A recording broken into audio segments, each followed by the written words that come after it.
Hey, One Stop Co op Shop viewers, this is Mike, and I guess I lied when I said that the top 20 cooperative list was my final top list of the year because I'm doing something a little bit different for this video. Don't worry, we're still a board game channel, and I'm sure we still have 4 or 5 videos this week, and we'll continue to have 4 or 5 or 6 videos every week about board games. But I also love Japanese animation, and I'm a film teacher. I like watching movies and TV shows and commenting on them. And I wanted to talk about my top 10 anime movies and shows from this past year. Although I should say these are ones that I saw this year for the first time. So some of these aired this year, some of them are several years old. And I'll give some non spoiler details about each show for those of you who are not into anime yet, in case you're interested in watching. And by the way, I did watch almost all of these on Crunchyroll, although many of them are also available on Netflix. So, my number 10 is the show My Dress Up Darling, which is based on a manga first, and I've also been reading the manga. So, My Dress Up Darling is a romantic comedy, like several of the things on this list, focused on a couple of high school students, and one of them is really into cosplay. This is a cosplay show, and she gets in with this boy student who's really kind of shy, but he's really good at making costumes, and they kind of form this partnership where she's the model and the person with ideas for cosplay, and he creates the costumes. And some warnings for this one. The big one is that this is perhaps the perviest show or movie on the list. The main female character is really sexualized quite a lot, which is unfortunately a pretty big trope in anime. And the other warning for those who like romance is that this one does feel a little slow in its pacing. In the first season, some major things happen with their relationship, but nothing too big. And no spoilers, but having read a lot of the manga, it's really not going too much faster. So I feel like they're going to drag out the kind of big moments of the relationship for quite a while. So why might you want to watch the show? First of all, it's hilarious. I watched the whole thing on my own first, and then I got my wife to watch it with me because she really enjoyed the comedy as well. The main characters are really lovely and nice people. There's not much drama in the show, except for, miscommunications and that kind of stuff.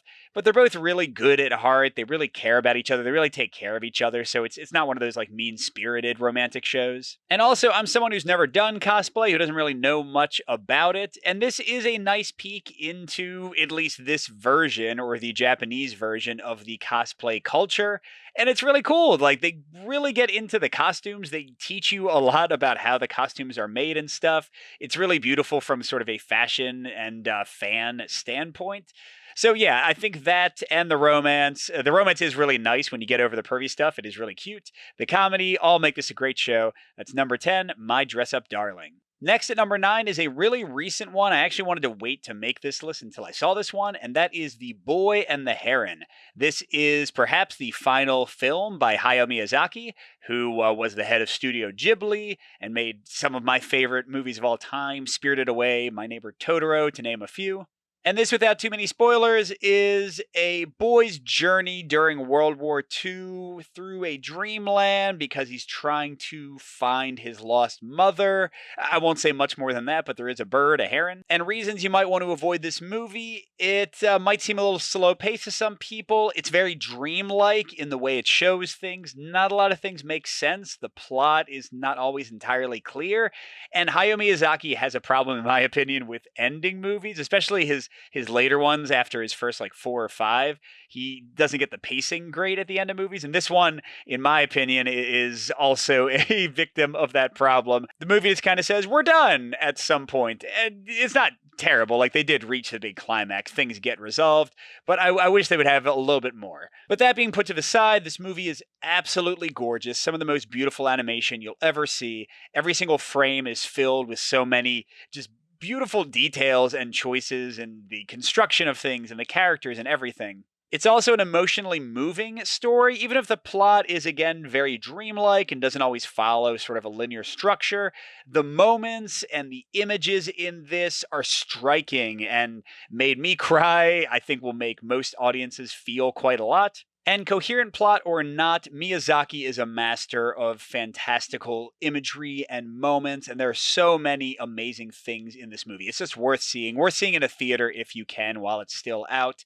I brought my whole family and they loved it. Again, even if some things were a little bit confusing, there are cute things, touching moments. I don't know. It really is a visual tour de force. Miyazaki is a master for a reason, and The Boy and the Heron, my number 9, is certainly worth seeing. Getting to my number 8, to keep the Boy and title train going, I'm looking at The Boy and the Beast. This is a much older one. Well, much older. It's from 2015, but I had never seen it before. I actually checked this one out because it's one of the movies by Mamoru Hosoda, who did Belle and Mirai and The Girl Who Leapt Through Time and Wolf Children. And I saw Belle for the first time this year, and that's one that really kind of fell apart at the ending, unlike The Boy and the Heron, which just had sort of an abrupt ending.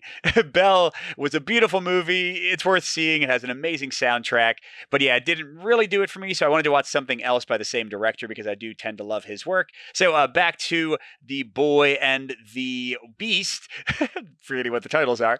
So The Boy and the Beast is a film about a boy who crosses over to another plane of existence ruled by monsters, and he kind of becomes like an apprentice of this beast character who's very loud and raucous. There's a lot more to the movie than that, but that's sort of the inciting incident. And this one, I also don't love the ending of. It also feels a little rushed, and I feel like the movie's trying to do a little bit too much, which is something that Hosoda, I think, is guilty of in a few of his movies, Belle also being one. But that being said, this is an epic story. It's got some fun romance. It's got great sort of coming of age self discovery stuff, a great character arc for the main character, a fun sort of found family father son relationship between the two main characters, the Beast and the Boy, great action scenes, great animation overall. Definitely one worth seeing. And I forgot to do the don't see this movie if section, but I don't really have any major complaints about this one. Besides that, it does kind of get a little bit too ambitious and maybe not fully stick the landing on every part and every kind of plot line in the movie. Besides that, I think this one is just a great romp, a really fun time. That is my number 8, The Boy and the Beast. Next at number 7 is another movie from a few years back. This is Josie the Tiger and the Fish from 2020. And this one is, I wouldn't call it a romantic comedy. It's more of just a romance movie with some drama. It's about I think he's a grad student who is a little bit listless in life, and he meets a young woman who is in a wheelchair and kind of through a sequence of events becomes her caretaker and kind of helps her out for a while. And both of them have dreams that they're not entirely sure they're going to attain. That's kind of the basic of the initial setup for the movie. And yeah, this one, the warnings. It's the main female character, Josie, is a little bit much. She can really be rude to the main male character. She kind of does some really mean things, some that could even be seen as kind of unforgivable in their initial relationship, which makes it tough to kind of follow the journey and love her as the kind of romance and plot develops. When I showed this in my film class, some of the students were like, I just can't like Josie. I just can't get along with her. That's the biggest one. And then also there's an awkward moment with groping and the grandmother that isn't great. If you can get past those two things, this is, first of all, a great love story, but also it reminds me of another awesome anime film that I think is underseen. It's from Studio Ghibli, but it's not one of the Miyazaki ones, so I don't think it's as heard of. And that one's called Whisper of the Heart, and that's about, I think she's a middle school student who kind of discovers a love for writing and pursues that. And I'm a big sucker as a, sort of creative person myself in multiple ways. I'm a sucker for stories of people finding their creative spark and going through the trials and tribulations to make something. And Josie the Tiger and the Fish has sort of a double path of that because both the boy and the girl are trying to achieve something in their life. and they kind of find their inspiration partially in each other, but partially in themselves.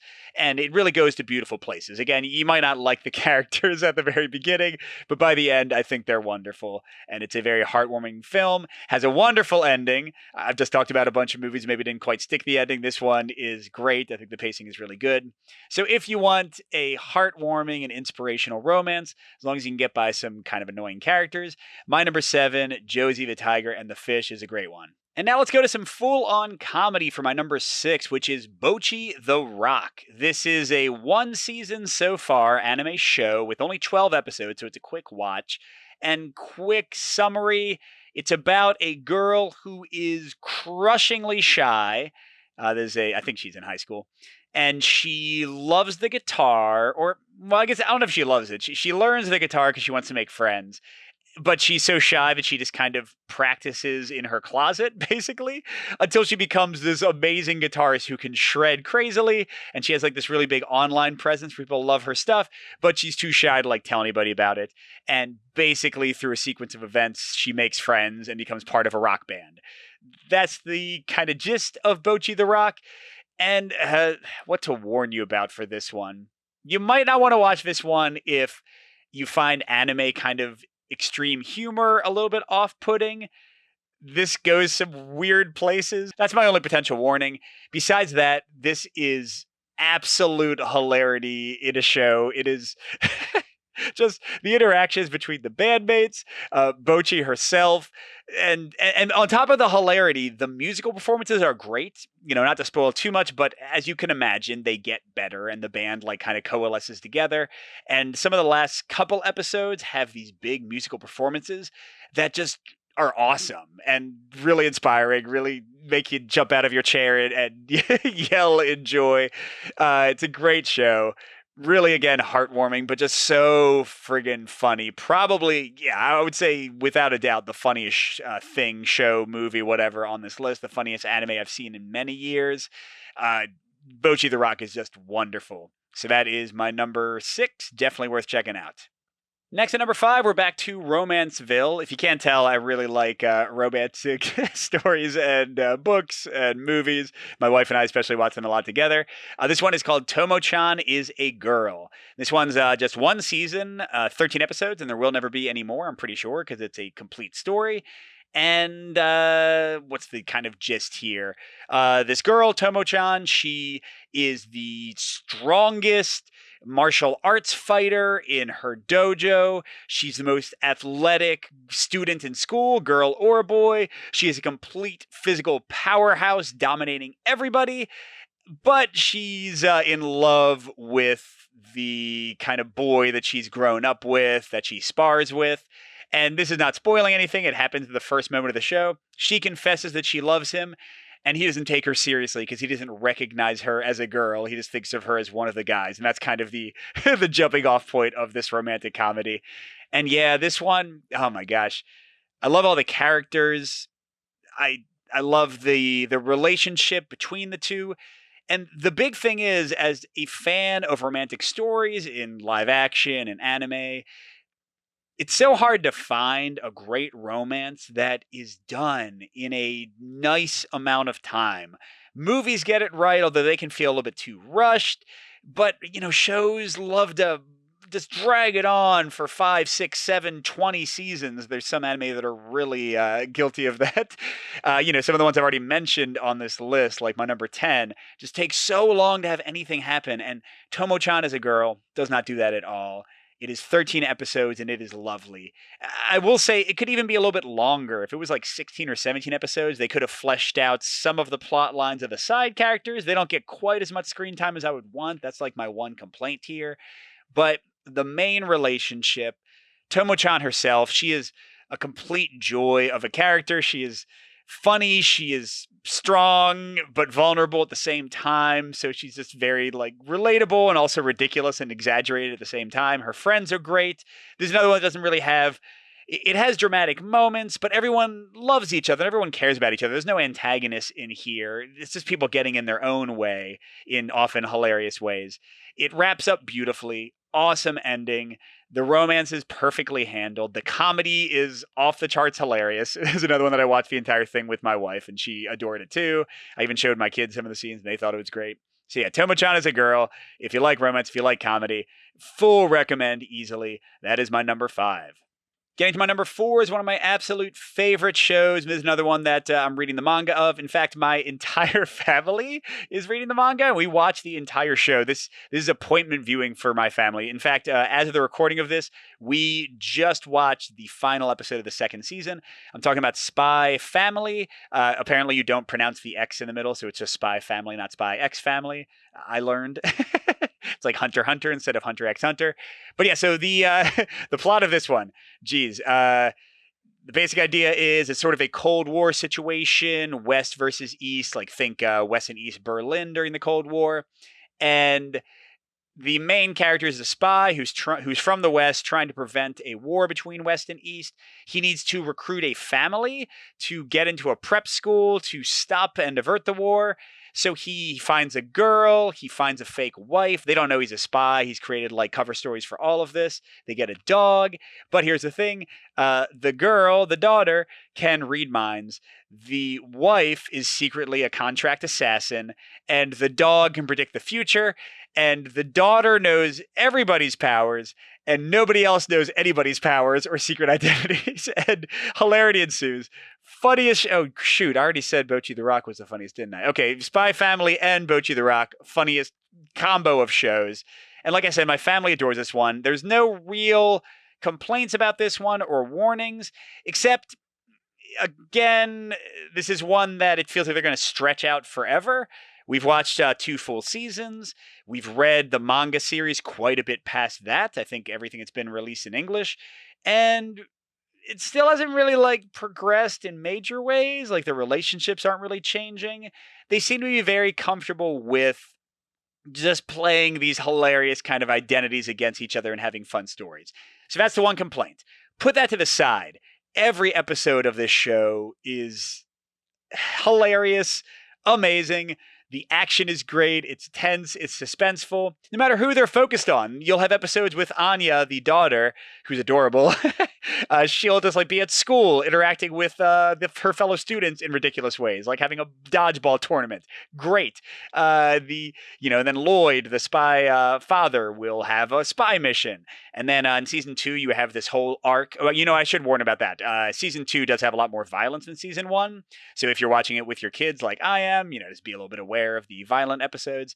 But yeah, you'll have episodes where yours like doing her assassin thing, and that's the focus. You'll have episodes that are just about the dog, Bond. So no matter who is kind of being focused on at the time, all the characters are wonderful. The connections between them, the hilarious situations they get into are great.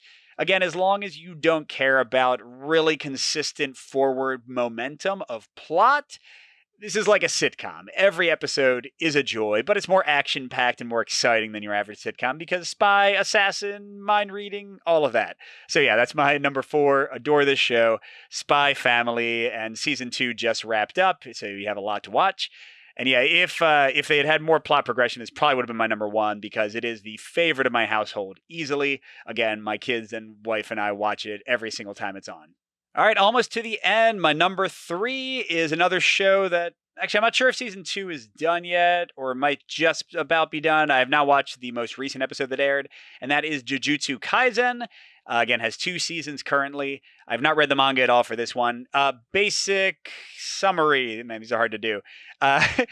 It's a world where demons exist, and there are like demon hunters, or you might even say demon slayers, but it's not really like that show very much. There are demon sorcerer people who fight the demons and try to exorcise them.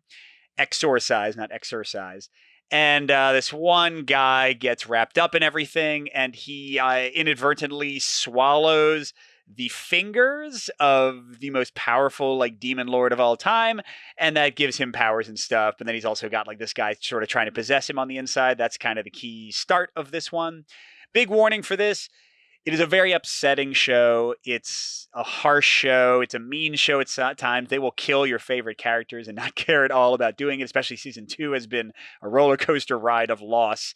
And it's also a very mature show, very bloody and violent and just tons of death, like I said. So definitely not recommended if you're vibing on like the romantic comedies that I recommended before this one. But besides that, Jujutsu Kaisen it was in season 1, it continues in season 2 to be one of the most finely animated, most action packed in an exciting way shows.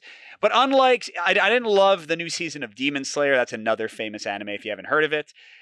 Demon Slayer, I feel like, doesn't sometimes get enough like character progression and kind of investment in the characters. No offense to Demon Slayer, it's a wonderful show, awesome action, choreography, and animation there as well. But Jujutsu Kaisen, I feel, has more of an emotional center than Demon Slayer. You care about all these characters. Like I said, they're killing a lot of them, and when they do, it is a gut punch. And this story moves, like things happen, important things happen every episode. It does not take its sweet time and make you wait for important plot points. It's also sometimes ridiculously funny, which is again weird with all the the ultra violence and such. If you don't mind a lot of gore, if you are ready for some tears of dismay as your favorite characters get offed, this is an awesome action show. Great dramatic show in general. Just one of the finest like fantasy action anime out there, I would say. So that's Jujutsu Kaisen, my number 3. Then number 2 is the only movie left on the list. We are going to end with a show at number 1, but number 2 is Suzume. I am a huge Makoto Shinkai fan. He made Your Name is his most famous. That's one of my... I had a Patreon video where I ranked my favorite anime series at the time and my favorite anime movies at the time. And Your Name was number 2, maybe? Number 3?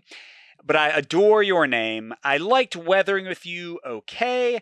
But Suzume, I think, is maybe not quite to Your Name level, but it's nipping at the heels of it. So the basic idea of this is it's a high school girl.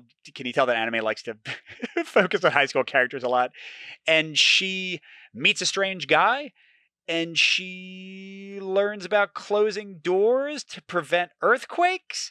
And then they got to catch a cat, and there's a chair that's magic, and you can travel to different worlds and stuff. A lot happens in this. Makoto Shinkai likes to do fantasy and sci-fi and like real world stuff and blend them all together. This is a beautiful movie, incredibly animated, great soundtrack by Radwimps, who did, I know they did Your Name. Maybe they also did Weathering with You. Either way, great soundtrack, great characters. The one like potential thing I might warn people about is the romance in this one can feel a little bit forced. That's like my maybe one negative.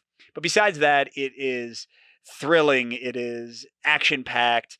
The fantasy is great. The message in this one is beautiful. It was heavily inspired by, I forget where it was, but there was a huge tsunami in Japan that just caused total devastation. And the movie kind of like is directly in a response to that and a response to disasters in general, and kind of like how do we reckon with the people left behind and the memories that linger and kind of like find a connection with the land again. None of it is heavy-handed, I would say, but it has important things to say. It's a meaningful movie. The characters are great. It's funny. It's heartwarming. It's really thrilling, especially the final moments. And it's a very hopeful and uplifting movie in the end as well. So, yeah, I just loved this one. I wanted Boy and the Heron to be my highest ranked movie of the year. And it's great, it's beautiful, but the plot was just a little bit hard to follow at times, whereas Suzume was just a knock it out of the park one for me. Again, maybe not quite as good as Your Name, but that's an extremely high bar, so the fact that it's like even in the same conversation I think is great. That is my number 2, Suzume. So what is my number 1? This is on Crunchyroll, this is on Netflix. It is Vinland Saga, which completed season 2 this year, and... So first of all, the warnings. This is a very violent show. It's about Vikings, and they are chopping off heads and arms and stuff, and fingers, and people are getting gutted and killed. It does not shy away from gore. But the whole point of the show is that violence is terrible and war wounds us mentally and physically and emotionally. So it's got great messages, even if you don't love the violence. Another thing that might make you not want to watch Vinland Saga, and this has definitely kind of divided some of the community on it, is that season one is very much a kind of like a typical anime action series where the main character. So, sorry, I didn't like say what the show is about.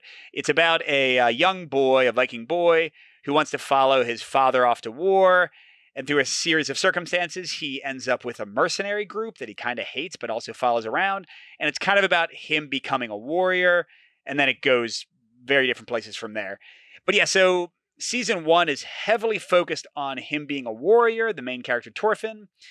But season two is almost a complete reversal. Again, I don't want to spoil too much, but it is important, I think, to know to recommend the show. The violence you see in season one, while it seems like almost like, yeah, go kill that guy, like it's something to cheer during season one, when you get to season two, it kind of makes you go, oh, wait, everything I saw there was terrible and violence is not good. And why was I cheering for it in the first place? So it sort of plays with your emotions and then switches things up. So I've seen people online who have been like, oh, season two is boring. I want the action back, which is fine. I mean, there's nothing wrong with having that reaction. But also, I think that means that you're not on the same wavelength as the entire show and its core message of nonviolence and like protecting people. But yes, anyway, all that being put aside, Vinland Saga, it's beautifully animated. Again, great characters, amazing action scenes if you want that. But what really gets me, and especially why season two just kicked my butt emotionally so well, is that Switch is coming to, what does death, what does murder, what does violence do to us? How does it damage us? The main character's journey. You see a lot of shows talk about and movies talk about redemption arcs and like finding a way to atone for your past misdeeds. And usually they're kind of ham-handed. Like, I love Star Wars. I love Darth Vader. Dude is pretty much a genocidal maniac, and then he like throws one emperor into a pit, saves his son, and now he's a good guy. I don't know. This show earns it. It earns the huge change in its main character. It's gradual. It can seem slow at times, but it's beautiful. It's one of the most beautiful things I've seen in years. Certainly the most beautiful show I've watched this year. The most beautiful anime. I just love the message of this one. In a world that is torn by division and anger a lot of the time, the idea that talking and peace is the way to go. I don't know. It resonates with me, at least personally. And if you don't like any of that, the action's great too. And it's kind of funny sometimes. The animation looks great. So, yeah, this is what I'm looking forward to the most. Season one went to great places. Season two went to great places. Things are happening. Again, good job, anime. Things are happening in every season. Each one is a really clearly defined arc. From what I've heard from people who have read the manga, although I have not yet, it goes in great places from here. And yeah, I just think the world of this show, if you're vibing with the message it's sending out, I think Vinland Saga might be your number one too. So that's it. Thanks if you're still here, thanks for watching this. Let me know what some of your favorite anime are from the past and from recently. If you think that I'm a traitor for not doing board game content this one time, I'm sorry. Feel free to let me know in the comments. But besides that, thanks for watching, everybody. Good gaming, and I'll see you at the next stop.